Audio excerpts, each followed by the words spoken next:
la familia. Nicolás José Savena, un chico muy joven, 2008, septiembre de 2008, creo que fue el primero. Se retiró de la casa en Río Cuarto. A partir de allí hubo algunos intercambios de mensajes con un hermano. Sí. Y después, a partir de una fecha y un horario específico, se acabó la comunicación, una búsqueda de una mamá y un papá, y después el temor, el horror, las sospechas. Hay detenidos, hay una extorsión de por medio, pero de Nicolás se sabe bastante poco. ¿Cómo fue ese día y por qué se va de su casa? ¿Qué nos cuenta? Bueno, mire, Nicolás tenía 21 años, trabajaba en el taller con mi esposo es mecánico, trabajaba en el taller y estaba terminando de cursar el secundario por la noche. ¿Usted qué era por entonces? ¿Qué hacía? Yo en esos momentos estaba ejerciendo la docencia en una preparatoria. Ajá, ¿era maestra? Sí, y profesora. Y estaba estudiando Ciencias Económicas. Bien. Estaba cursando segundo año de Ciencias Económicas en la Universidad Nacional. O sea, nada que ver con el derecho, por eso le preguntaba. Nada que ver. Siga con el relato. Bien. Nicolás era un chico muy bueno, muy tranquilo, pero el último tiempo había comenzado a salir y salía del colegio y siempre media hora a lo sumo ya estaba en casa. Sí. Y comenzó a llegar más tarde. Y ¿Qué edad tenía exacto? 21 años. 21. Sí. Comienza a llegar siempre un poco más tarde y bueno, empiezan algunas discusiones porque al día siguiente era un problema hacerlo levantar para trabajar. Temprano, claro, a trabajar. levantarlo temprano.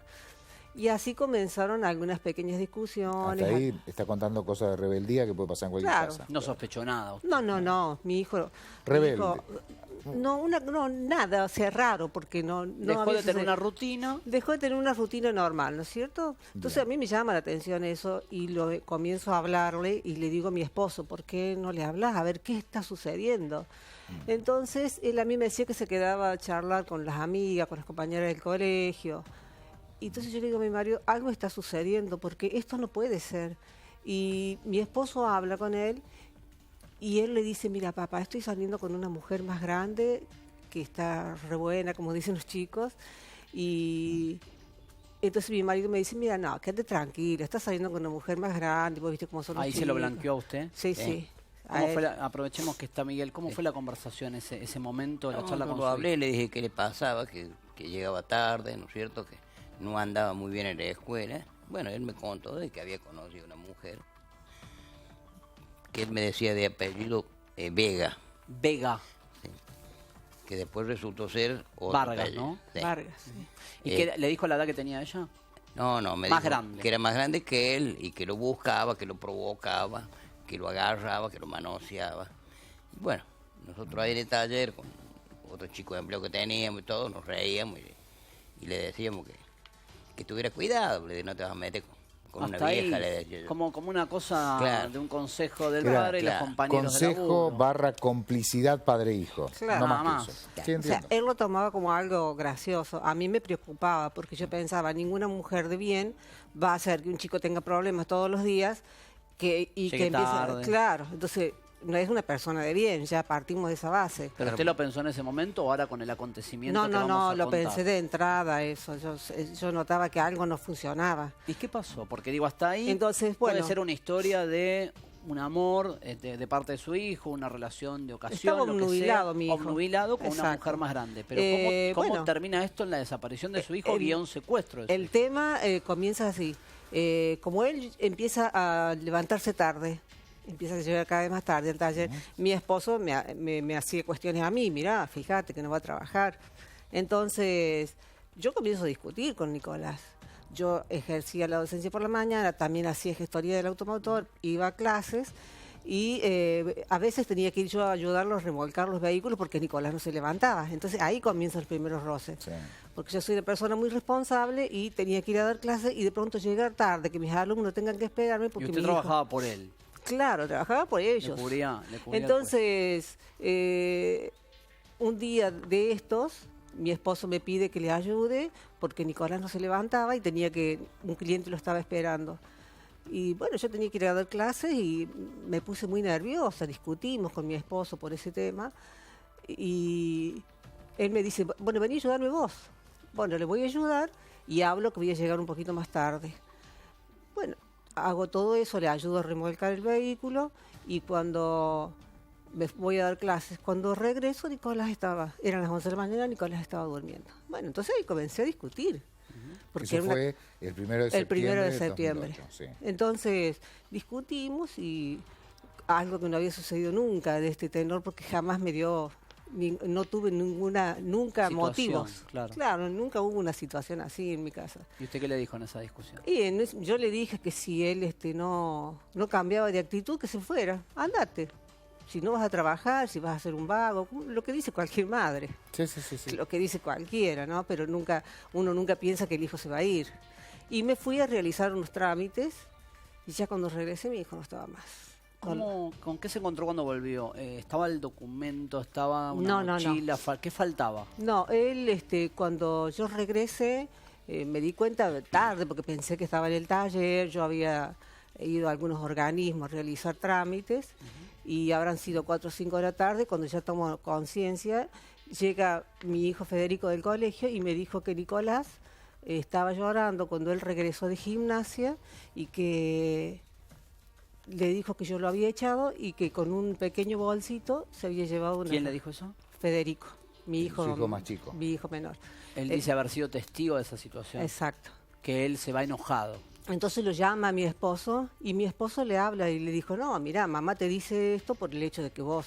¿Tenía celular? Sí, pero no. Mi esposo va a mi casa, él estaba en casa. Y le dijo que, bueno, que era una cosa normal, que yo le hiciera problemas porque él estaba llegando tarde, además quédate, ya después vamos a charlar bien con mamá. Y él se volvió al taller y dijo, quédate, dormí y descansa y después la tarde ya hablamos. O sea que esa llamada fue antes de que se fuera de la casa. Claro, él habló personalmente en casa con Nicolás, porque Federico lo llama, le dijo, mira papá. Se quiere ir. Nicolás se quiere ir. Entonces... ¿A qué hora se termina yendo? Se va por su cuenta, en principio. Se debe haber ido, no sé, yo... Pienso ¿Tarde? Sí. ¿Por la tarde? Sí, pienso que por la tarde, porque yo fui a un organismo que trabajo horario corrido, salí tardísimo haciendo gestiones, él terminando todos esos trabajos, Federico se había ido a la escuela, porque ingresaba a la 1 al colegio, a las 13 horas, y no sabemos bien, no podemos precisar el horario. Pero hasta ahí no está relatando más que un conflicto familiar. Exacto. Que con un chico se soluciona una charla y se acabó la historia. A la noche, entonces cuando llegamos ya no estaba Nicolás y yo ya comienzo a mandarle mensajes de textos y él me dice, me pide disculpas porque él me había contestado mal. Entonces yo me enojé mucho porque jamás mi hijo me faltó el respeto. Y me pide disculpas por lo que me había dicho.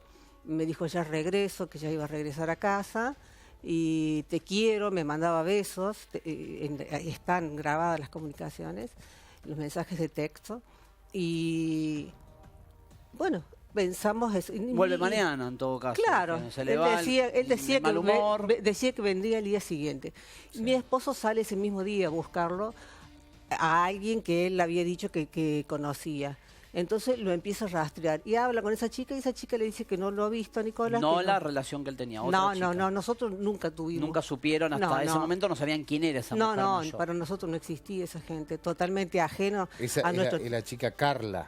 No, esa es una chica que se llamaba María. Ajá. Pero en todo el mismo día, que lo empiezan a buscar claro, y está él va a la casa de esa chica María, que aparentemente era novia o tendría alguna relación, no la conocimos nunca nosotros, porque a sus novias las habíamos conocido, y la chica niega que lo haya visto a Nicolás, después vemos que ha mentido a través de las sábanas telefónicas, yo después comienzo a hacer un estudio. ¿Cómo se llama esa chica? Repita el nombre. María. María, esa chica que le dijo a ustedes, no lo vi, en realidad lo había visto ese mismo día. Lo había visto ese mismo día y sabía dónde estaba parando, es decir, que si esa chica hubiese hablado... Ya se había ido ya a la casa de unos... delincuentes que se llaman Vargas Parra, de apellido. Está probado que fue a la casa de una familia de delincuentes. Sí. Que ahí esa mujer... Esa es la mujer con la que él anda. La mujer más grande que... Claro, él me dijo Vega. Y en realidad era Vargas. Eran conocidos en Río Cuarto por los delincuentes, esa gente. Claro, pero no eran conocidos nuestros. No, está claro. Sí, sí, sí. Y nosotros no teníamos idea que mi hijo pudiera conocer ese tipo de gente, porque nuestra vida, nuestras costumbres... Iba por otro lado. Nada que ver, trabajar, estudiar, una vida totalmente diferente. O sea, que primero ustedes ubican a una mujer pensando que podía estar con esa mujer.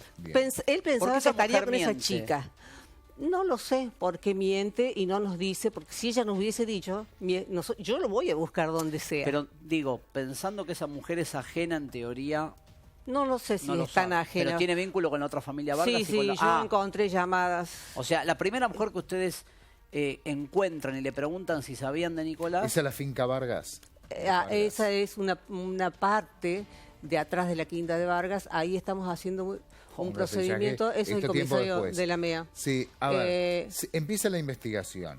O sea, pasa el primer día, empiezan las comunicaciones, pues se comunica. Después su hijo no pierde comunicación. No, se comunica permanentemente con su hermano, Federico, con todo su el hermano, tiempo. o sea, su hijo. Y hasta el día 14 de septiembre. 14 días. Esa es la 14 casa, ¿no? días. Esa es la casa de los Vargas. Esa es la casa de los Vargas. O sea, 14 días, si bien supuestamente su hijo seguía enojado, Iba a casa cuando seguía yo no en estaba. comunicación. Ah, iba. Iba a casa cuando yo no estaba, jugaba con los perros porque él extrañaba su ámbito, su vida. Volvía, pero no se quería cruzar con usted. ¿Vos estás Claro, enojado? porque él seguía O enojado sea, hasta ahí conmigo. Pero- se había ido a la casa de esta mujer, en teoría. Pero seguía apareciendo por su casa. Claro, no decía estaba- dónde estaba. Cuando mi hijo más chico, mi hijo menor le preguntaba, él le decía que estaba en la casa de un amigo.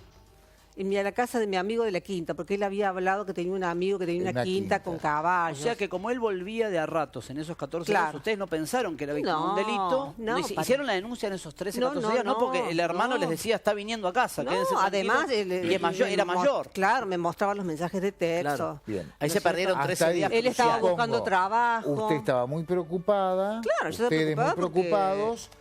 Estaba pero fuera de sin su ámbito. sospechar Él estaba tomando una delito. medicación y no se la había llevado porque Nicolás tenía un pequeño retraso madurativo y estaba tomando una medicación que lo ayudaba muy mucho a relacionarse con las personas porque era un carácter muy manipulable.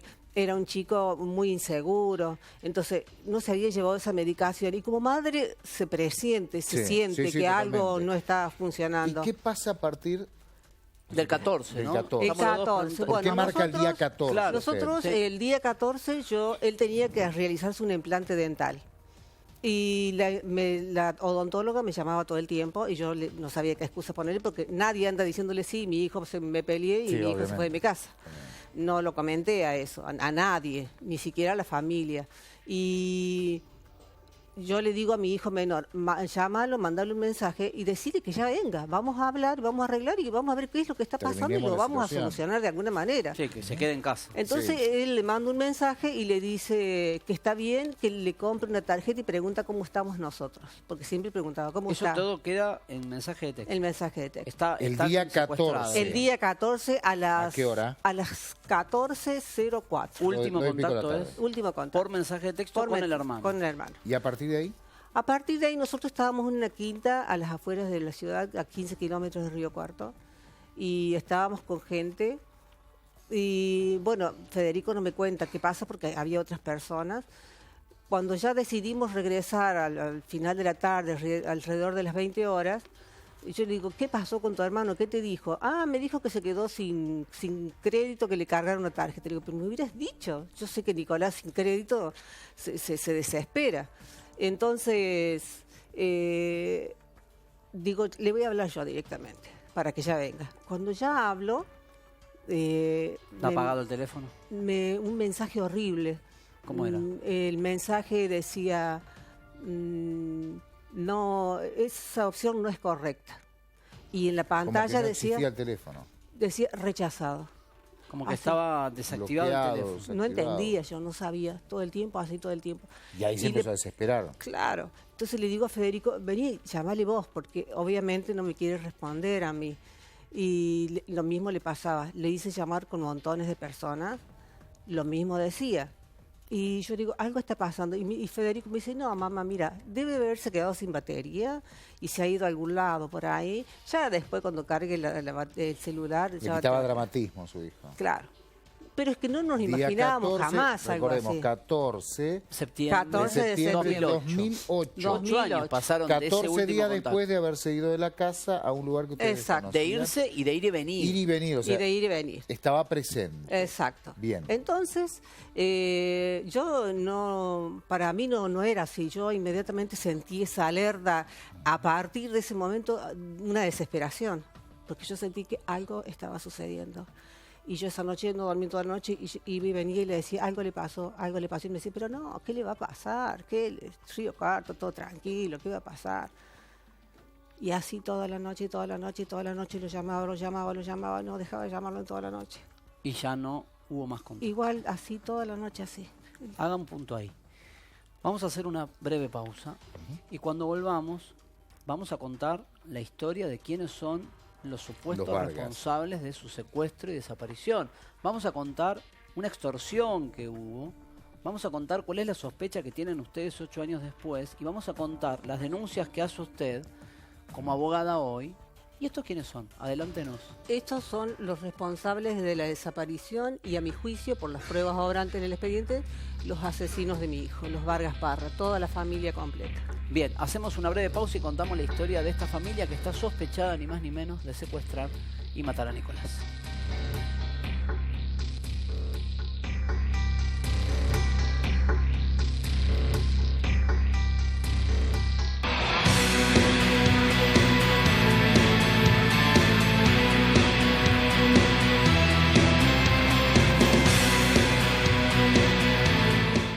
No les da lo mismo.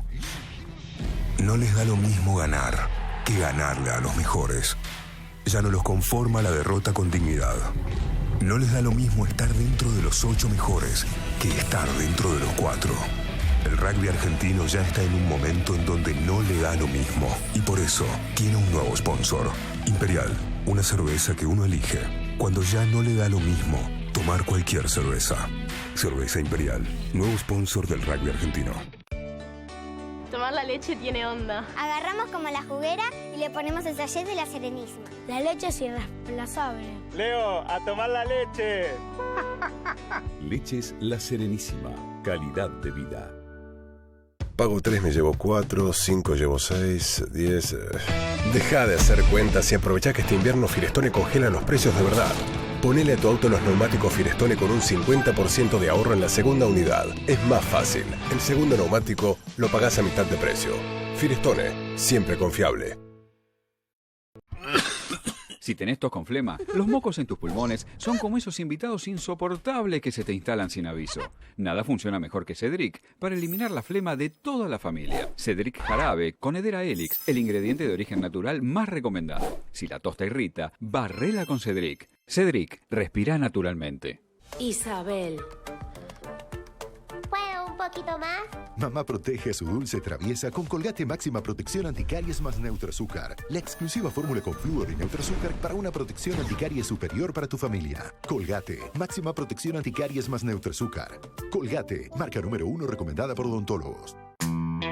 Vuelve a Carrefour el fin de semana gigante. 4 días de ofertas para que tu chango sea realmente gigante. Del jueves al domingo, aprovecha en Hiper y Market. 60% de descuento en productos de las marcas elegidas. También 70% de descuento en la segunda unidad de todas las marcas de galletitas dulces, café, golosinas, arroz, caldos, suavizantes para ropa, papel higiénico, shampoo y pañales. Además, 4x2 en vinos y espumantes. Y exclusivo en nuestros hipermercados, 80% de descuento en la segunda unidad. Sí, 80% de descuento en productos de las marcas elegidas. Este fin de semana gigante, vení a Carrefour.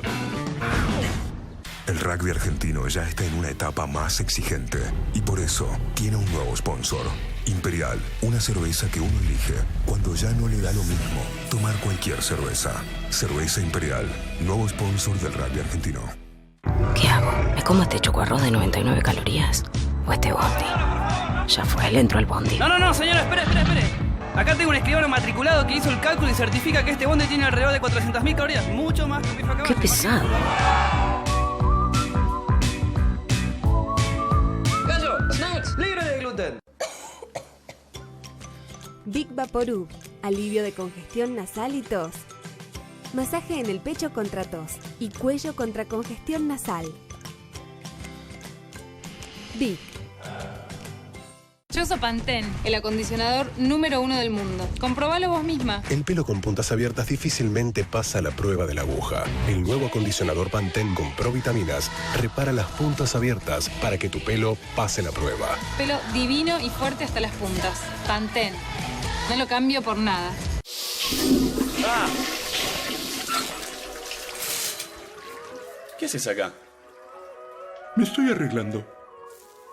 ¿Ese es mi cepillo de dientes? Sí. ¿Te puedo pedir un poco de privacidad? No tenés que vivir con cucarachas. Usa Raid Max mata cucarachas y arañas sin olor. ¿Raid? Y elimínalas de tu casa. Raid. Los mata bien muertos. Protege a tu familia. En Movistar tenemos la red 4G más grande del país. Navega hasta 10 veces más rápido, donde quieras, cuando quieras. Movistar.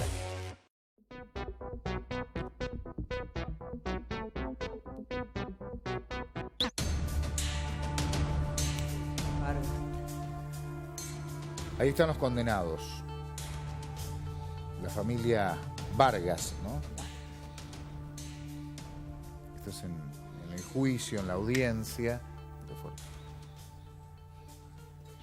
que termina el primer juicio con absolución, pero la casación los condena a todos y están todos presos hoy.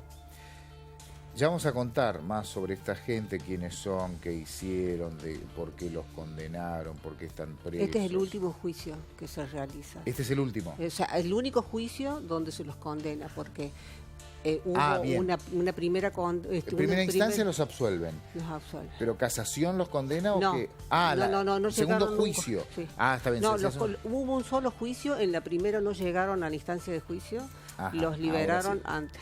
Bien. Volvamos a ver si podemos retomar. Quedamos en aquel día 14 de septiembre donde ya su hijo no contesta más. No contesta, yo toda la noche intentando, hasta las 8 de la mañana. El llamado extorsivo. Bueno, a las 8 de la mañana yo ya llamo a la empresa de telefonía Claro, que era la empresa de mi hijo, y les pregunto qué sucede con ese celular que me emite ese mensaje. Y el chico le pregunto si estaba en Río Cuarto y si podía recibir mi mensaje o mis llamadas sin crédito. Me dicen que sí, que teóricamente sí, y que está en Río Cuarto el aparato. Entonces le digo que me ubiquen el celular y que me digan por qué pasa esto. Y no me daban información. Bueno, yo comencé a llorar. No había hecho denuncia todavía. No, porque no teníamos idea de esto. Sí, entonces, yo llorando le digo que mi hijo tiene un problema, tiene una discapacidad, que era menor de esa edad, y que por favor me diga qué sucedía, por qué el teléfono no me contestaba. Entonces, bueno, me dio la noticia fatal. Señora, el chip ha sido extraído. Entonces, ahí ya no me cupo ninguna duda de que a mi hijo algo gravísimo le había pasado. Le habían sacado el chip al teléfono. Había sido extraído de su equipo, ¿no? Habían dejado sin uso el teléfono. Exacto. Entonces, ahí... ¿Cómo? ¿Quién los llama a ustedes? ¿Cómo los extorsionan?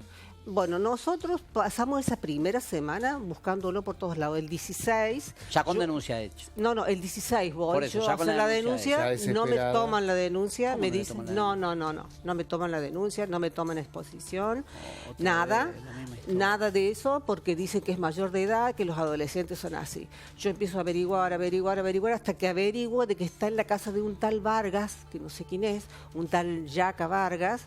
Y Federico me dijo, mira, vino unos días antes y se llevó toda la ropa de Nicolás. Entonces yo el día 19... De arranque ya sabían quién era Yaca Vargas, dónde había estado su hijo. Acá averiguamos la exposición el día 19. Recién el 19. Puede hacer una exposición. Sí, ni siquiera una denuncia. Exposición. No me tomaron nada de lados, Quedaron en que iba a buscarlo y yo ya acá llevé todos los datos de quiénes son las personas. Porque yo esa semana me dediqué a investigar todo lo que había sucedido. ¿Quién le aporta el dato de que su hijo había estado en la casa de a mí me dice una persona que yo buscando, me da ese dato. Entonces yo... O sea, todo el mundo sabía, o mucha gente sabía que su hijo... No, era una de... Uno. Del ámbito del malvivir. Claro. Yo me voy con ella y nos fuimos a la casa de ellos. Carla se llamaba la chica que nos dio el dato, Sí. nos dijo que estaba en la casa de un tal Negrito Vargas, un tal Negrito. Le digo, todo el mundo nos dice Negrito, pero no sabemos quién es. El Negro Vargas, me dice, le digo, pero no Queda sabemos claro que quién están es. investigando ustedes, hasta ese momento ustedes No, nada. encabezando la investigación, ustedes solos. Sí, solo, porque la justicia no nos acompañó. Ahí está la tal Carla, amiga de Entonces, Nicolás, esa mujer... que le habla Negrito Yaca Vargas. Claro, entonces nos habla de Yaca Vargas Hijo del y le Pepe pregunto Vargas. quién es, el hijo del Pepe Vargas. Ahí el lugar. Entonces yo con eso voy a la policía y digo, me dicen que está en la casa de un tal Yaca Vargas, qué sé yo. Entonces me preguntaron si mi hijo era adicto. No, le digo yo, ¿por qué? Porque son Dice, narcos. porque dice, esa gente está en el mundo del narcotráfico. No, ya no. cuando me dicen eso, ya mi desesperación. Esa fue casa terrible. que, Sí, sí, nos fuimos nosotros. Esa es la casa que habitaban estos delincuentes. Los Vargas Vargas. vivían en esa casa. Y me imagino con ese dato, a ver, estoy pensando en la buena policía, ojalá sea el caso, pero me parece que me voy a equivocar. No, me imagino que con se ese dato, equivoca. con ese nivel de certeza, Fueron. la policía va a verificar, a golpear la puerta, hasta acá pero primero Nicolás. fuimos nosotros con ¿Fueron ustedes fue. solos? Sí. No, fuimos nosotros solos. Llegamos el día 20, un conocido de mi esposo que vendía caballos, porque este señor se dedicaba a vender caballos o a cuatrear caballos, algo de eso. Además. Además, entre otras. Nos llevó y yo los enfrenté ahí y les dije, ¿dónde está mi hijo? ¿Eso fue cara a cara? Cara a cara. Sí, 19, 20 de El septiembre. 20. No, justo El día 20. llegaron ellos y los agarramos nosotros ahí en el ¿Y puerto. cómo fue ese mano a mano? Y No. se desesperaron, no supieron qué hacer. Yo leí en la mirada de ellos, en la forma de hablar, me di cuenta. ¿Se dio cuenta ahí? Sí. No, dijeron que era un chico extraordinario, que él Lo quisiera tener un hijo alababan, como él. que se había ido el 14, ¿cómo no volvió con ustedes? Porque lloraba todo el tiempo. Entonces eso me mató porque mi hijo estaba sufriendo. Es decir, ¿qué padre tiene a un chico como mi hijo llorando en su casa y no le avisa a la familia? ¿Qué clase de ser inmundo puede hacer una cosa así? ¿Pero por qué dice eso? La respuesta que le dio él fue... Que mi hijo lloraba porque nos extrañaba y que se volvió y pensó que se había ido a mi casa. El 14 se volvió 14 días estuvo extrañando. llorando, según él, y porque extrañaba. Porque Y nunca no se le gustaba. ocurrió llamarlos a ustedes, No. ni Y decirle, "Miren que está acá, vengan a claro, buscarlo". nosotros, mi esposo súper conocido por su actividad en el taller, una trayectoria de añares, los Avenas son todos mecánicos, todos conocidos. Y yo me di cuenta, porque yo digo, pero ¿y cómo los conoció? ¿De dónde son ustedes? ¿Cómo ustedes aparecen cuando le veo el aspecto? ¿Cómo aparecen en la vida de mi hijo? ¿Y ahí cuentan lo de esta mujer o no? Ni se hacen No, cargo de no, eso. nada de ello. No, nosotros Ellos después se- nos enteramos que él los conoce, esta gente. Cuando él iba a la escuela, a media cuadra en la esquina, había un kiosco de un chileno que después se dispara, ha quedado el hermano ahí nomás, que es un verdulero. Se dispara el tipo de acá para que no lo metan preso a él también. ¿Qué pasaba en el kiosco? Y este chileno, aparentemente, era amigo de los Vargas y distribuían droga ahí. Y lo conoce de la esquina del colegio. Y se lo presenta ahí y el tipo le presenta a la hermana. Después ¿Está yo- la foto de la mujer? Sí, Ahora vamos a ver. En, A ver, la- ustedes en nos el identifiquen transcurso a del la mujer, a juicio... María. No, se No, no, llama no. Cori, le dicen. Cori. Cori, Cori, ahora Lucía vamos a Val. ver. Sería la entregadora. de algún Sería, modo, ¿no? sería la que lo capta. La captadora. La captadora porque lo atrae sexualmente. ¿Ustedes cuándo ya difunden? el Nosotros, caso? ya después de hablar Ahí- con ahí están ellos, los Vargas. La de la derecha abajo. La de abajo, la del cabello ondulado, así es ella. Esta es la madre que falleció. La que está entre Rodeada medio por los penitenciarios, abajo a la derecha. Sí. Esa es la captadora. Esa es Estamos la viendo captadora. imagen. Alias Cori. Sí, 11 años mayor que mi hijo. Entonces, el novio, esposo de ella, está en la cárcel en esos momentos por venta de drogas y por violentar cajas fuertes. Era la boquetero. Ya esa época que lo secuestran a su hijo, el marido de esta mujer estaba preso. El marido de esa mujer o novio, no sé qué lo que era, Hecha estaba. la exposición, tienen ustedes Nosotros ese el día diálogo 20 con vamos Vargas. a la casa de los Vargas. Cuando yo ya veo lo que sucede, el día 21 me constituí, yo ya mientras tanto ya mantenía comunicaciones constantes y me decía que lo buscaban, mentiras. Nada. Mentiras, No movían mentiras. una ficha a la No, policía, jamás nada. lo buscaron, jamás. Al contrario, le avisaban a los Vargas. ¿Cómo? Le avisaban a los Vargas, acá le voy a demostrar. Pero, que espere, le avisaban a la familia Sí, de sí. delincuentes que estaban buscando ustedes a su hijo y que los Exacto. podían allanar. Exacto. Que escondieran algo. Exacto. Que sean cuidadosos. Está probado que hablaban con los Sí, por supuesto, delincuentes. está aprobado. Los policías Yo hablando el con los 21 de septiembre me instalé en la policía, estuve 6 horas llorando, suplicando, hasta que a las 12 de la noche conseguí un abogado para que me tomaran la denuncia. Recién ahí me sacaron una foto de una fotito que yo tenía y se publica al día siguiente. A ver, deme que lo muestro. Se publica la búsqueda. Ahí se conoce en Río Cuarto, se conoce a través de una noticia en el Puntal. Claro. El diario Puntal. En ven la fecha, del día 22 de septiembre. Un joven falta de su casa desde hace 20 días. La foto de su hijo. Exacto. Y la noticia. Bien, entonces ahí se desata. Yo me instalé permanentemente, prácticamente en la policía y solicito medidas. Sí. Al fiscal no lo conocí jamás, era el ayudante de fiscal. Ese mismo día ordenan un allanamiento. Bueno, el allanamiento... ¿En la finca? En la finca. Poné la finca de imagen, César, a ver si podemos ver el lugar de nuevo. Ese día, aquí está la foja.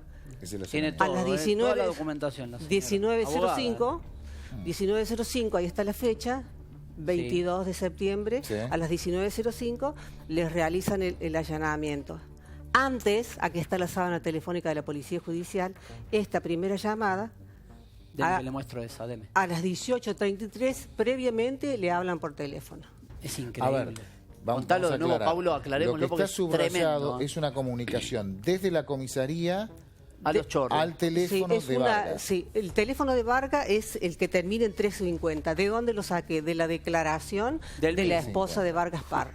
La comunicación es desde la comisaría. Le habla desde de un teléfono celular de la flota policial. De la flota policial, sí. un teléfono de la flota policial. Le habla por teléfono media hora antes de ir, a las 18:30. Le avisaron del allanamiento. Y después, del allanamiento. De acuerdo a mostrar la otra hoja, Mauro, que es la que tenés abajo, la que está... La de los teléfonos. No, esta decimos. la otra, ahí está. Está la denuncia. La orden de allanamiento. Y ahí está la hora del allanamiento. Ahí. Sí. Queda claro que media hora después van a hacer el allanamiento. Bien. Se ordena un allanamiento con todas las fuerzas de seguridad, si es necesario emplear la fuerza. Déjeme que, como dice Pablo, volvamos, subrayalo, César, si podés. La policía le avisó del allanamiento. Sí, le avisó del allanamiento. Media hora antes Eso de allanar. es peor, hay más todavía. Al día siguiente se hace una inspección y rastrillaje. Aquí la tiene, el 23 de septiembre, donde está subrayado, a las 11:30 horas. Previo a eso, aquí está en la sábana telefónica. Otro llamado de la policía. Dos de llamados. La flota policial. 2 llamadas con una hora de anticipación, 1 minuto y más o menos la duración de uno. Una tiene 56 segundos y la otra 1 minuto 03. Sí. O sea, es una comunicación extensa, hablaron. Bien. De teléfonos de la flota policial, perteneciente a la policía. Antes de realizar el allanamiento. Se comunican 1 hora antes con el teléfono de los acusados. Bueno, si usted se fija, la segunda llamada es 4672-970. Sí. La Policía Judicial es 462-79. Muestra que hace la investigación, que pertenece a la policía de la provincia. Pero ni siquiera han tenido un reparo en disimular, usar un teléfono llamaban de la policía. Llamaban los policías a los sospechosos. Inclusive desde sus propios teléfonos celulares particulares. ¿Qué explicación dieron los policías? Hay policías presos, me imagino. Los han ascendido a todos. Los ascendieron. Están en sus cargos. ¿Está hablando en serio? Sí. Uno es jefe de investigación. Uno es jefe de investigación. Pensamos que lo del abogado sacapreso era... Sí, por eso cuando usted hablaba el máximo caso de corrupción policial y judicial de la Argentina. Esto es una película Otro de terror. jefe zonal. Otro jefe zonal. Son todos jefes ahora. Sí, son todos jefes. Y a medida que los denunciábamos, los iban ascendiendo. No solamente eso. Le hago una pregunta. ¿El gobernador de Córdoba qué hace ante esto? Año 2008. Bueno, mire, cuando sucede esto... estaba en esa época el doctor Darío Besaro fiscal general. Me acuerdo. Y yo fui a ver al ministro de Justicia en ese momento, era el doctor Angulo, y él me conectó con el doctor Darío Besaro, con todos los organismos que me podía. Él hizo de nexo para que me ayudaran todos los organismos. Se portó muy bien con nosotros, siempre se ocupó. Pero nadie se opuso a que ascendieran estos Entonces, no lo sabíamos todavía esto. Yo esto lo sé más adelante. Después. Yo lo que sí sé es al poco tiempo de que se le avisaba por teléfono, porque se filtra eso. Entonces yo pido hablar con el ministro de Justicia y le cuento mi preocupación, que hay policías involucrados. No tengo las sábanas telefónicas como las tengo ahora. Esto es investigación. Eso es después. Ahora, uno puede inferir que la policía estaba con ellos porque compartían el negocio de la venta de drogas. A mi criterio, si usted es fiscal, si usted es policía de altos cargos y está avisándole a un delincuente, es un delito, usted es un delincuente. No hay duda. Pero además, y usted, además hay sospecha de narcotráfico de por medio. A mi criterio Hoy por es hoy así. que estamos A mi hablando criterio es tanto, así. y está bien que así sea, de la lucha contra el narcotráfico, que se va a ir en serio, y en muchos casos nos consta, están trabajando en serio contra el narcotráfico. Estas cosas no ayudan para nada. Si en Córdoba quieren en serio contra el narcotráfico, estas sospechas no pueden No han prosperado, en están tiempo. todos denunciados penalmente por mí. Ascendidos. Están todos ascendidos. Pero al menos tienen que hay estar en uno, la casa esperando sobre todo, el proceso. Oyarzábal, que yo ahora le voy a mostrar, la policía. Esta es otra investigadora que se comunica. Estos son todos ¿Les de preguntaron, comunicación. ¿lo llevaron a indagatoria por lo menos? No. Ni siquiera un fiscal no. los imputó bajo sospecha de uno, ser encubridores. A uno solo de ellos. Pero los agarrás. Al que está de jefe de investigación en estos momentos, a Oyarzábal, una leve sospecha, pero pidió el sobreseguimiento por lo supuesto. Pero que ¿cómo me opuse. justificó los llamados? No, porque llamaron siempre antes de los allanamientos. ¿Qué llamaron? Decía ¿Para que qué? los llamaban porque tenían perros malos, porque era de noche y no se animaban a ir. Justo en el momento que tenían que allanar por la desaparición de su hijo, la policía llamaba para decirle, che, hay ruidos molestos, cuando no llaman nunca por ruidos molestos, para decirle, cálmense en esa casa. Molesto en medio del campo. Bueno, más. Acá, ¿el allanamiento si qué usted lee las resultado tiene? conclusiones, ahí la Policía Judicial de Córdoba, porque yo pedí que intervenga la Policía Judicial, investiga todos los teléfonos y dice que todos esos teléfonos pertenecen a la policía de la provincia. Y esos son los que tienen comunicación son los que con los tienen sospechosos. comunicación Ahora con los bien, Vargas Parra. ¿Qué resultado tiene ese allanamiento y ese rastrizaje? Ninguno. Nada. Y no encuentran nada. No, ¿Ropa, algo de su hijo? Nada. ¿Sangre? Sí. Cuando yo, acá justamente... Yo comencé a solicitar pruebas porque no obtenía respuesta. ¿Siempre usted? Claro, yo no conocía al fiscal de la fiscal causa. que estaba dibujado, el primero de los fiscales? No existía. Era solamente el ayudante fiscal. Manejaba ¿Pero trabajó el ayudante fiscal? ¿O todo esto es posterior de la nueva investigación? Hacía algo... Así, procedimientos, lo que yo le pedía, haga tal cosa, haga tal otra. Y yo nunca conocí al fiscal. Solicité yo ser atendida por el fiscal, nos atendió con mi esposo menos de 10 minutos. No sé si a usted le impresiona, a nosotros por lo menos, ya había pasado el caso de Almazo, con el escándalo que era el caso de Almazo, con un fiscal cuestionado. Y para nosotros pasaron 2 años. Y está el chico Flores también. El niño Flores que estaba desaparecido. Pero digo, ni siquiera la implosión. Que está metida la policía también. El escándalo. Claro, la implosión, de un poder judicial cuestionado, no hizo mella. Bueno, mire, fíjese, yo ya en noviembre, acá tiene la carga. Solicitando prueba. Solicito, inclusive hasta que publique la foto de mi hijo en los medios. ¿Cómo fue, ni siquiera eso. ¿Cómo fue la extorsión? La extorsión, el mismo día que sale publicado, que usted mostró recién la imagen en el diario, a las 20:30 aproximadamente recibimos para una moto al frente de mi casa. Nosotros estábamos al borde de la desesperación, vimos una moto, nuestro garaje tiene un vidrio que es translúcido, y se sube la moto arriba de la vereda y entre medio de las rejas deja unos papeles y se va. Pensamos que era yo pensé que sería una propaganda, pero a mi hijo le llama la atención y sale corriendo, lo ve y eran 2 papeles amarillos que estaban doblados así, y de este lado decía Lubricentro, que yo cuando lo abre, mi hijo empieza a gritar, Federico es asmático, y empezó a gritar y empezó a tener como un ataque de asma. Cuando lo veía me decía, lo secuestraron. Y yo digo, no, ¿cómo lo van a secuestrar? Entonces... ¿Qué día era? Era el mismo 22, el mismo día que salió la publicación. El 22, en fecha el 22, no me acuerdo de la fecha. Perfecto. Entonces, esperé un rato, calmé a mi hijo, la desesperación era terrible, porque yo digo, ¿cómo puede ser? ¿Y qué decía el papel? Que mi hijo que yo le tenía que llevar 3.000 pesos, que en esa época era una fortuna para mí, no los tenía. Estamos hablando del año 2008, me daban menos de una hora para conseguir el dinero, que no avisara a la policía porque lo iban a matar. Entonces yo calmé a mi hijo y llamé a la policía, y acá entran los policías que son los que empiezan a avisarle por teléfono. El comisario Pereira y la cabo Salinas se hicieron presentes en mi casa, llevaron la nota, le preguntaron al jefe qué hacer, entonces armaron un operativo. La nota era bien clara, decía en la Placita Mójica y Buenos Aires. Era el pago del rescate. Placita Mójica y Buenos Aires. No hay dudas. No hay dudas. Bueno, el comisario Pereira me llevó Buenos Aires 1242. porque ahí decía 12,42. Me decía, no, señora, es 1242. Le decía, no, señor, dice Placita Mójica, señor, la Placita Mójica es 3 cuadras. Yo no entendía qué pasaba, cómo podía ser tan inútil. No, no era inútil. Ese policía surge en la causa que yo les pasé a ustedes. El mismo día que mi hijo desaparece, el 14 de la noche, o sea, madrugada del 15, lo detienen a Vargas Parra. Lo detienen y cuando él ve a la lo detienen porque ve a un móvil policial y se da la fuga. Otros policías. Otros policías. Sí, sin estar al tanto, sí, sin trabajar la causa. Los buenos policías, los que andan patrullando. Pero ni siquiera estaba todavía en la exposición de la causa. Sí, una agente Casola se llamaba el hombre, que sí, lo conocía y lo perseguía porque sabía lo delincuente que era. O sea, un buen policía. Había un buen policía. Entonces, ese policía lo persigue porque ve que escapa, entonces le llama la atención y se baja, deja el auto en marcha y se esconde en una casa. Entonces bajan a ver qué pasa, qué es lo que tiene, a quién trae, porque sabían que siempre traía gente a delinquir a Río Cuarto, que era un aguantadero su quinta, que era un nido de ladrones.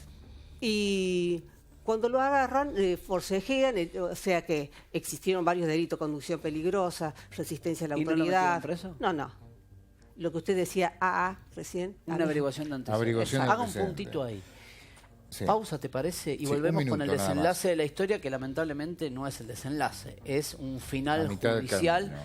Y me interesa... 6 años después se encontraron ropas de su hijo, ¿no? En un ratito, sí. Y después llegaron a condenas, pero todavía tienen el final abierto. Todavía falta contar la actuación del fiscal Walter Guzmán, que está en estos momentos en un jury de enjuiciamiento. Bien, tenemos una pausa muy breve.